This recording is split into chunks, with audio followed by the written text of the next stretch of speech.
dude, if you can hold all that from a woman, you know how strong you become as a man? It's such an amazing opportunity to get trained in emotional intelligence, to get trained in being able to hold that. Because if you can hold that, other things in life become easier. Because taking shit is not fun at all. But if you can be able to hold that energy, you can hold more in yourself. So you just become a more powerful man. So I think of it as training ground, and what an opportunity to be in a relationship and learn about this dynamic. Because by the way, a woman that gives a lot of that same energy is also why she's going to be so erotic and incredible in bed when it's unleashed. So what I did in my last relationship is I complained because I was with a very fiery woman and it was a lot to handle. And I couldn't handle it a lot of the time. And she ended up losing respect for me throughout the relationship. That's just the truth. And How was that? how was that? Well, it sucked. It was terrible. It was terrible. It's a painful thing to see, isn't it? Horrible. There's a moment where she literally told me she didn't respect me. There was even verbally she said that. And so it was very, very tough to receive. It's horribly tough to receive. And a lot of that was due to the fact that I wasn't actually stable in myself. That was one of the gifts of having to go through that and see how it can kill attraction. But anyways, just to land my plane here, I'd say that it's a gift. And when you can start to get good at that, you will gain powers, you will level up in other areas of your life because of the strength that you build. So one of the facts I've had to realize about myself, and I guess life in general, but definitely me, is the main growth I make always comes from being told stuff that I don't want to hear. That's actually true. You know, or like having to take a real look in the mirror. And I wish that wasn't the case, but it actually is. Yeah. So again, something that I've realized now is if someone says to me, like once this woman said, all you do is talk about yourself. All you do. I remember you told me this actually. This happened years ago, didn't it? Yeah. You told me this story, I've told you this before, yeah. And I actually remember at the time thinking, yeah, you do talk about yourself a lot. But I actually didn't mind because I enjoyed your communication, your stories and such. Well, yeah. So she says that. And boy, I did not like that at all. Yeah.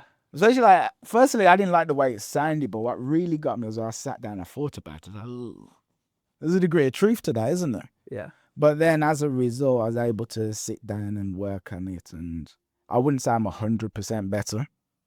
Maybe like 85 to 90. But if I was never told that, it wouldn't have actually happened. And I guess something that I've not liked is there's this idea that you hear where it's like, when a woman is throwing these things at you, she's pushing you to be the best man that you can be, right? And historically, I've not liked the idea that, you know, you're the man, take the pain, take these insults, because these insults are there to make you better. And like, so then it's like, there's a part of me that hears that and it's like, fuck yourself. You know, you have this insult back. Yeah. Like, fuck you. Yeah. Who the hell do you think you are? Yeah. Like, you just get to say whatever you want and I can't say shit in return. But then there's another part like, but maybe that's actually right though. Like, maybe that's actually true. Because then, so it's something I try and think of, you know, I say like, life isn't fair.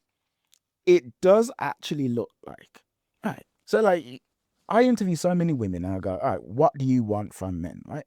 Something they always say, like, oh, when does a man feel most masculine? They always say, when I don't have to think. For some reason, what women absolutely love is to not have to do any work. Basically. But on a deep level. So there's an experience that's been created where they just exist, right? And it's all taken care of. Yeah. And then that brings out like the best in them. Yeah. And that doesn't sound fair, right? Like, what do you mean you don't want to have to think? It's like, be an adult. What the fuck are you talking about? Think. Like, my God, right? Yeah. It sounds messed up. Yeah. But who's to say it doesn't, like, is it fair that the queen bee just kind of chills in the ant colony, right? I see your point, yeah. And, you know what I mean? Like, all the workers are running around doing shit. Someone's got to be the queen bee. Maybe that's actually how women are actually just hardwired. Right. And maybe, like, this idea that she should have to think, right? And have to navigate the world and navigate problems. Maybe that's just bullshit we've created. Yeah. maybe the Yeah. way it's actually meant to be is that men are like drones, right? Just kind of messed up, right? Yeah. Maybe that's it. Maybe. I don't think so. Hmm? I don't think so. Right. So what do you, I mean, I'm not saying I think. Oh, No, no, I know. I'm you just don't think it's messed up, or you don't? no, think no. it's just us? I don't think we're meant to be like drones. Here's a distinction I want to throw in here, and I totally get what you're saying. And I've had. And I'm saying maybe. I'm not. No, saying, I know. I'm not saying you actually think this. I'm just now going to offer. I'm going to throw a different perspective out here now. Is like, okay, so sure, maybe that's true. I don't think so, and here's why. Go on. I don't think so because I've had all those same thoughts, and I had all those same thoughts when I hadn't yet understood and appreciated the femininity of a woman when she actually doesn't have to think. Like, I've changed my perspective because, dude, when a feminine woman is awakened and radiant, it's not like she's not thinking actually. It's just she doesn't have to worry. Of course she's still thinking, but she doesn't have to worry. She has something she can rely on, and that frees up space for her to really have her heart blossom open. But this is my point. Yeah. So the point. But hold on. So, but as opposed to a man being a drone, that's a very robotic.